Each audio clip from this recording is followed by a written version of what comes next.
कहते हैं।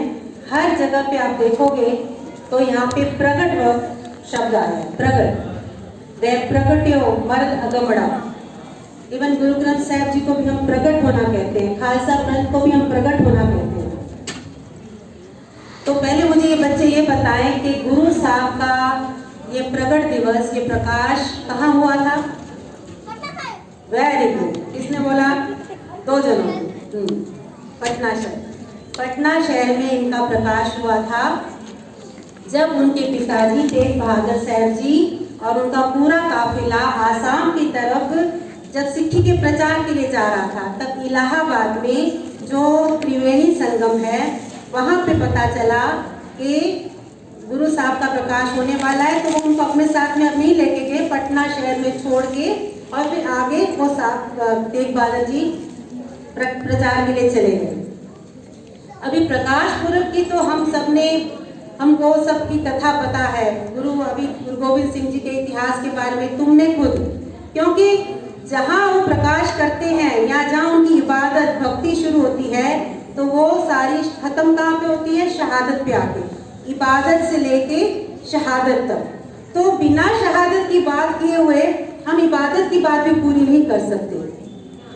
और जितनी आपने तारीफ की है कविताओं के अंदर, ऐसे दो शख्सियत हुए, 2 लोग हुए हैं, एक जो गुरु गोविंद सिंह जी के समय के अंदर थे और एक गुरु गोविंद सिंह जी के जाने के बाद। यहाँ पे जो भी बातें कर रहे हैं, अगर आपको सुनने में इंटरेस्ट नहीं है तो आप नीचे जा सकते हैं, लेकिन बातें करके यहाँ डिस्टर्ब नहीं करिए। जो यहाँ लाहा लेने आए हैं उनको आप लाहा लेने दो प्लीज, कोई बातें नहीं करेगा। बच्चे भी जिनके तंग कर रहे हैं वो आप पीछे लेके उनको बैठ जाइए। ये ध्यान रखिए, जब भी कीर्तन चल रहा हो आप इन बातों का ध्यान रखिए कि एक तो बातें नहीं करनी बहुत बड़ा पाप है, दूसरा ये अगर बच्चे तंग कर रहे हैं तो आप पीछे ले जाएंगे।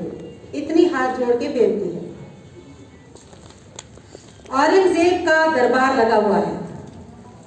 औरंगजेब के दरबार के अंदर उस समय की बोली थी, जैसे हमारी हिंदी राष्ट्रभाषा है, ऐसे उस समय फारसी बोली हुआ करती थी।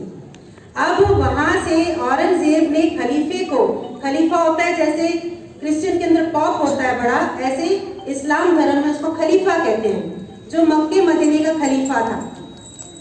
तो औरंगजेब ने कुछ गिफ्ट्स भेजे थे खलीफा को, तो खलीफा ने उसको स्वीकार नहीं किए। कह दिया कि जब तक तुम पूरे हिंदुस्तान को इस्लाम में परिवर्तन नहीं करते तब तक मैं तुम्हारे ये गिफ्ट्स नहीं लूंगा। फिर इन्होंने एक लेटर भेजा था कि मैंने आज से शुरुआत कर दी है कि मैं हिंदुस्तान को मुसलमान बनाने की शुरुआत मैंने कर दी है। तब खलीफे ने एक लेटर भेजा था और जो मोहम्मद साहब के दोतरे की हसन अली की जो तलवार थी वो गिफ्ट में भेजी थी। और वो तलवार आपको सुन के हैरानगी होगी कि वो तलवार आनंदपुर साहिब में अभी भी हाजिर है। क्यों? क्योंकि बहादुर शाह जफर को जब गुरु गोविंद सिंह जी ने हेल्प की थी उसको गद्दी लेने के अंदर, तो उसने उस समय वो वाली जो उनके लिए बहुत पवित्र है वो गुरु गोविंद सिंह जी को भेंट की थी और वो आज भी वहाँ पे आनंदपुर साहिब में है। तो बात चल रही थी, लेटर आया। अब लेटर था अरबी के अंदर, अरबी भाषा के अंदर। तो जितने भी विद्वान बैठे थे इस औरंगजेब के दरबार के अंदर, एक एक करके चिट्ठी गई। विद्वान स्कॉलर्स बैठे हैं, वो उस चिट्ठी का अनुवाद करते हैं, लेकिन किसी को भी अरबी भाषा का इतना अच्छा अनुवाद करना नहीं आ रहा। औरंगजेब को संतुष्टि नहीं हो रही।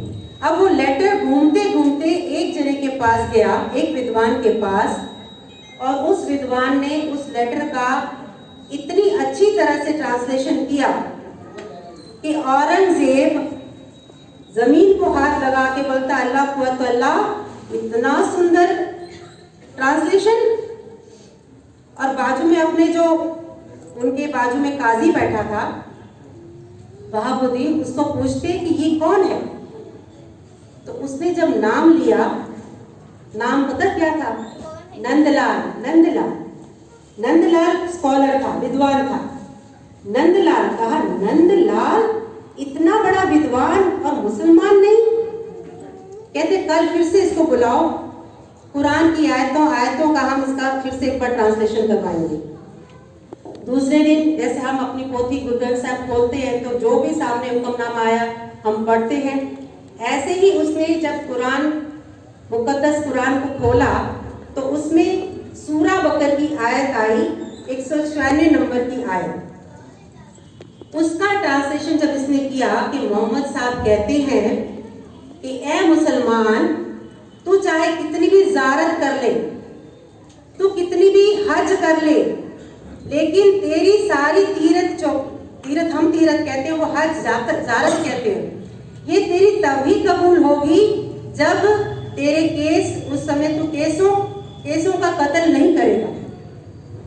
इतनी अच्छी तरह से ट्रांसलेशन किया कि बहादुर शाह जफर कहता है,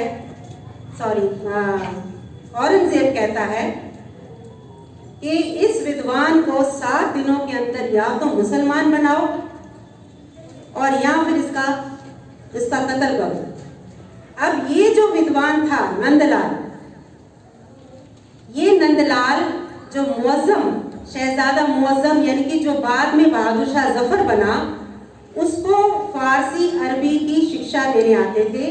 और ये इनके पिता थे दीवान छज्जूमल, जो गजनी के रहने वाले थे और वो भी बहुत बड़े मुंशी थे, दीवान थे।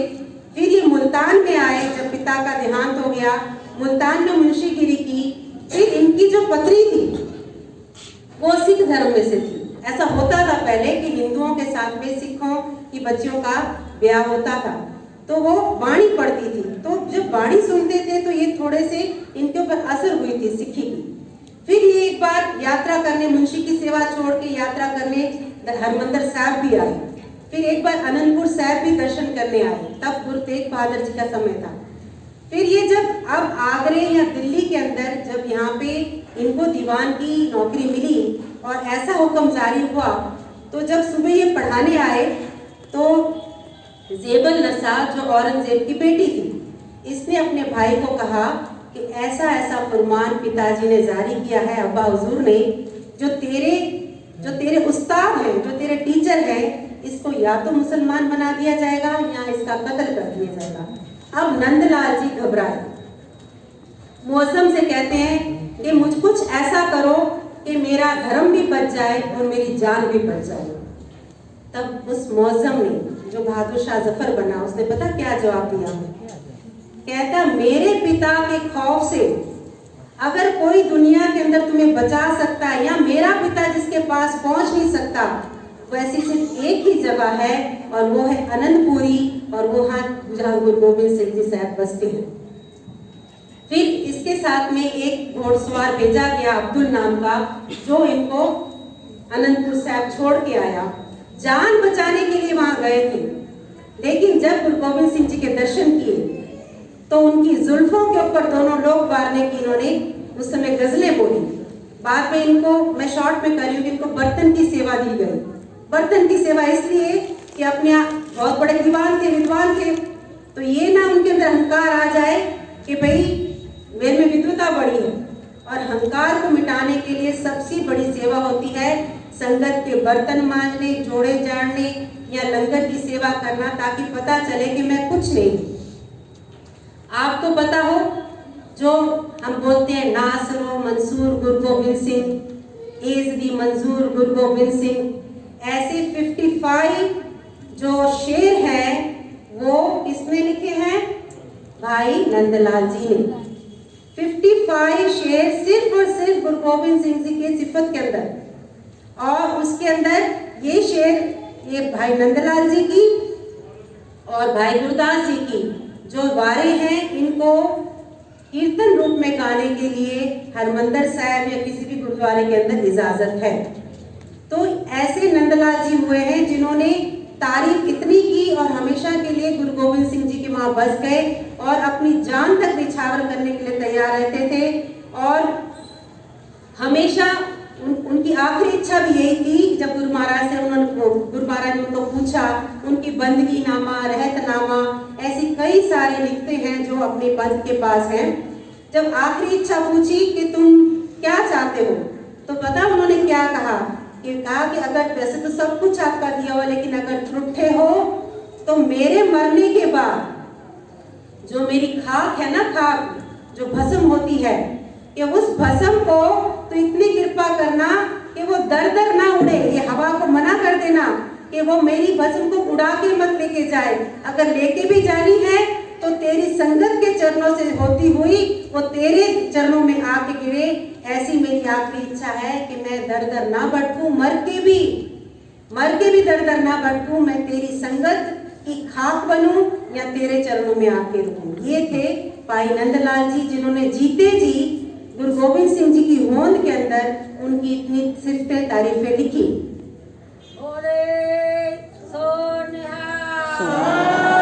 अब दूसरी बात करते हैं, जब आप बच्चे लोग चमकौर साहब जाओगे, जहाँ पे आपने चमकौर की बात की कि बड़े साहबजादे की शहादत वहाँ पे हुई युद्ध के अंदर, तो जब वहाँ जाओगे कतलगढ़ साहब गुरुद्वारा है, उसके बाहर एक लिखा हुआ है 2 पंक्तियां। वो क्या है? बस एक ही तीर्थ है यात्रा के लिए, हिंद में यात्रा के लिए, कटाए बाप ने बेटे जहां खुदा के लिए। ये वर्ड्स, ये पंक्तियां किसकी हैं? नहीं, नंदलाल जी की तो मैंने बात कर ली। नहीं, गुरु गोविंद सिंह जी अपनी तारीफ तो खुद नहीं करेंगे ना, अपने बच्चों की तारीफ। अभी जो मैं बोलती हूँ उसको आप याद रखना। पहले हमने जो बात की है, नासिरो मंसूर गुरु गोविंद सिंह, एज़दी मंजूर गुरु गोविंद सिंह, जहाँ गुरु गोविंद सिंह जी बोलते हैं वो है भाई नंदलाल जी, जिसको नंदलाल गोया जी भी कहते हैं, दीवान नंदलाल भी कहते हैं।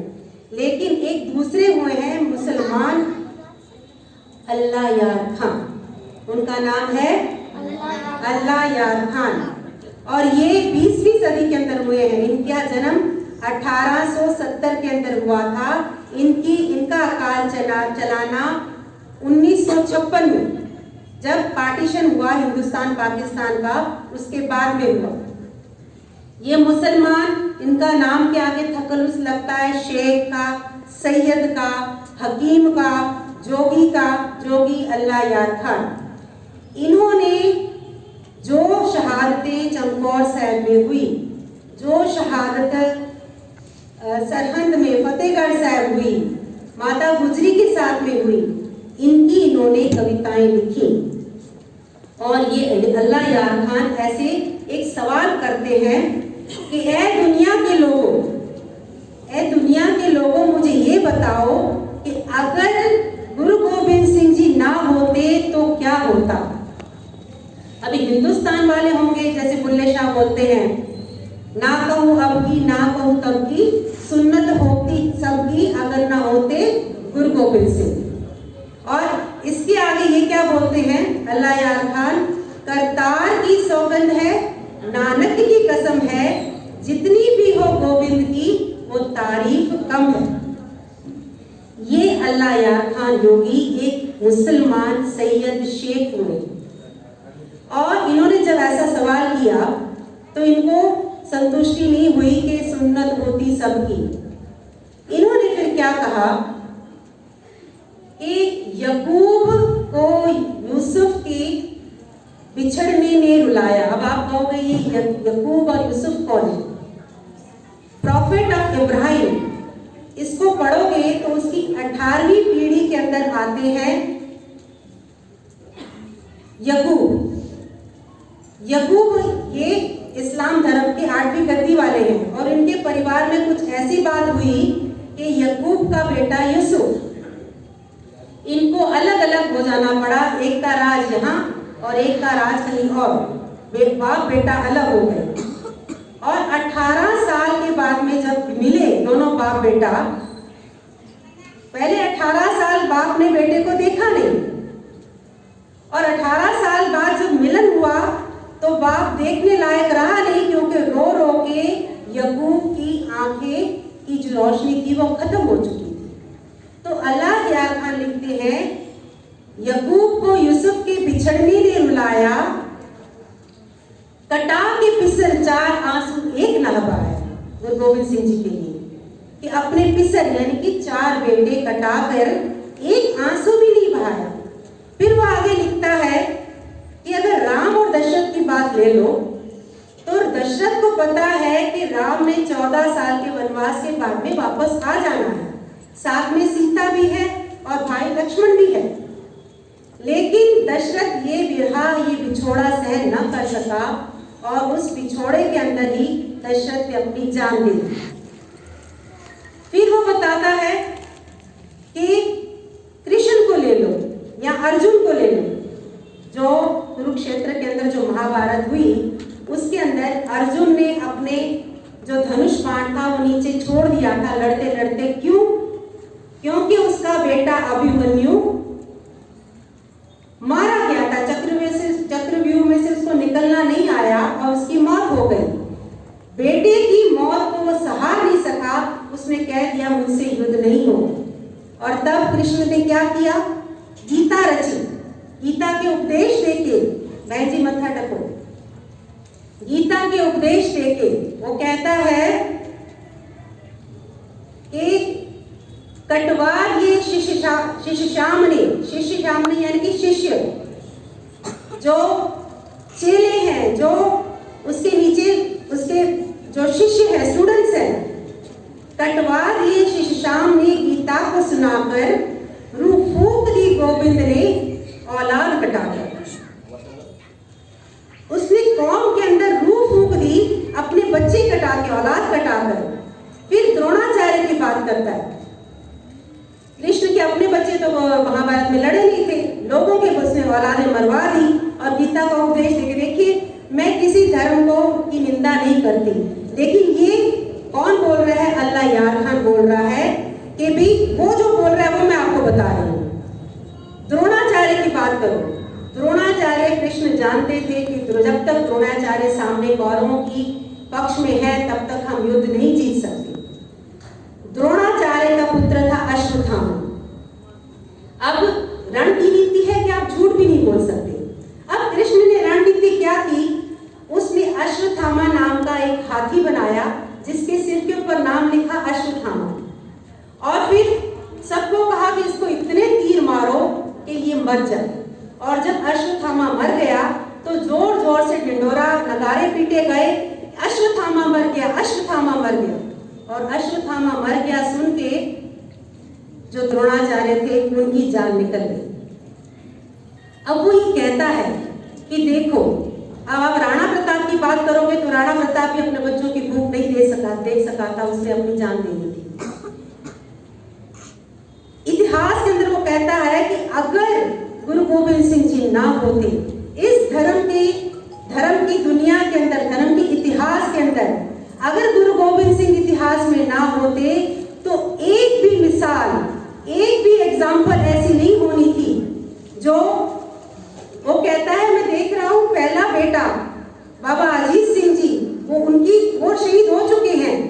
कहता है दूसरा जब जुझार सिंह भी शहीद हुआ तो मुझे तो हुआ अब तो बाप के अंदर का मतलब चीरा चीर हो गया होगा, पर वो अपने क्या कहते हैं ना, इमेजिनेशन के अंदर देखता है और कहता है कि जब मैंने ऊपर टोरी पे देखा, छत के ऊपर देखा, तो गुरु गोविंद सिंह जी जयकारा छोड़ के बोल रहे थे, पियो प्याला पिरम का सुमन भय असवार, आज खालसा खास भयो सतगुरु के दरबार। वो अब ये कह रहे थे कि जो कुछ है सो तेरा, मेरा मुझ में कुछ नहीं। तो कहता ऐसा बाप कोई मिलेगा, ऐसा कोई रहबर है दुनिया के अंदर जो अपनी कौम की झोली के अंदर अपने ही पुत्र वार के कौम की झोली के अंदर डाल दे और उफ ना करे, शुक्राना करे।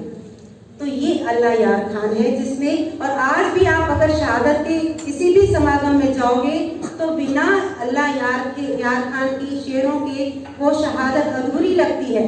गंजे शहीदा, चमकौर साहब की शहादत और शहीदाने वफा छोटे साहबजादों की और माता गुजरी जी की शहादत।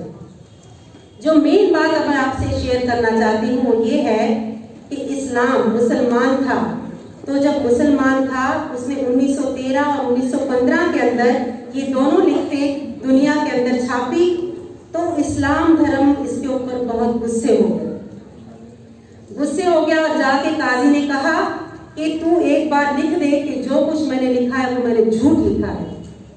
तो इसने कहा नहीं, मैंने जो लिखा है बिल्कुल सच है, मुझे कोई पछतावा नहीं है, मैं अपनी कोई भी लिखत नहीं बदलूंगा। जानते हो बच्चों, इसको मुसलमान धर्म से एक्सकम्युनिकेट, धर्म में से निकाल दिया गया था काफिर कह के, और इसको जब तक ये जिंदा रहा 30 सालों तक इसको मस्जिद की सीढ़ियां चढ़ने नहीं दी थी। जैसे आज हम सिख हैं, आज हम गुरुद्वारे की सीढ़ियां चढ़ के आते हैं, हम बंदगी करते हैं, मत्था टेकते हैं। वो मुसलमान था, सैयद मुसलमान शेख, लेकिन उसको धर्म में से निकाल दिया गया था। लेकिन इस बंदे को बिल्कुल परवाह नहीं थी। जब ये आखिरी दिनों के अंदर, जो कहते हैं ना 1956 के अंदर जब इसकी जान जाने लगी, ये बहुत बीमार हो गया, तो उसी काजी को लाहौर अनारकली के अंदर जाके काजी को किसी ने कहा कि अब वो अपनी अंतिम शैया में है, मरकते मैयत के अंदर है, और मुसलमान धर्म में ऐसा है कि अगर आप किसी मरते हुए को फिर से धर्म में वापस लाते हो तो इससे बड़ा पुण्य और कोई नहीं होता। तो काजी कुछ पेपर बना के, जो अल्लाह यार खाने या बेड के ऊपर सोए हैं, उनकी आवाज़ नहीं निकल रही, उनकी आंखें मध्यम हो चुकी हैं, तो जाकर उसके कान के पास बोलते हैं इसके ऊपर हस्ताक्षर कर दे। तो अल्लाह यार खान बोलते हैं इसमें क्या लिखा है? वो बोलते हैं इसमें लिखा है कि दुनिया का सबसे बड़ा तीर्थ मक्का मदीना है, चमकौर नहीं। सबसे बड़े जो माता है, दुनिया की औरत है, वो अम्मा फातिमा है, माता गुजरी नहीं। शहीद जो है वो हसन अली है, साहिबजादे नहीं। इस तरह की 5-6 बातें लिखी और कहा कि इसके ऊपर तू हस्ताक्षर कर दे। बोलता अगर मैं ना करूं तो गुस्से में आ गया काजी, नहीं करेगा तो तेरी, अब तू मरने वाला है, तेरी जनाजे मैयत नहीं पढ़ी जाएगी, तेरे नमाजे जनाजा नहीं होगा, नमाजे ज़ारत नहीं पढ़ी जाएगी, और तो और मोहम्मद साहब की गोद भी तुझे ऊपर जाके नहीं मिलेगी। मुस्कुराए अल्लाह यार खान, कहते हैं मत पढ़ना मेरी नमाजे जन्नत, नमाजे मैयत, नमाजे ज़ारत, नमाजे जनाजा। कहता मेरी लाश को अनारकली के अंदर लावारिस छोड़ देना, मत करना मेरा कुछ भी अंतिम। फिर कहता है कि मुझे ये तो नहीं पता कि मोहम्मद साहब की गोद मुझे मिलेगी कि नहीं मिलेगी, लेकिन मैं यकीन से कह सकता हूँ कि सचखंड के अंदर गुरु गोविंद सिंह जी अपनी हाथें फैला के मेरा इंतजार कर रहे होंगे।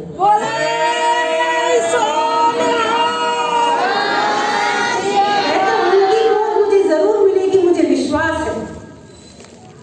उस अल्लाह यार खान जोगी की 1 सेंचुरी हो चुकी है उसको जाते हुए, और ये कौम ने वो साल मनाया भी था। इसकी ना SGPC ने छोटी छोटी बुक्स निकाली हैं। आप अमृतसर जाओगे ना तो SGPC की दुकानों के अंदर फ्री मिलती हैं, गंजे शहीदा और शहीदाने वफा।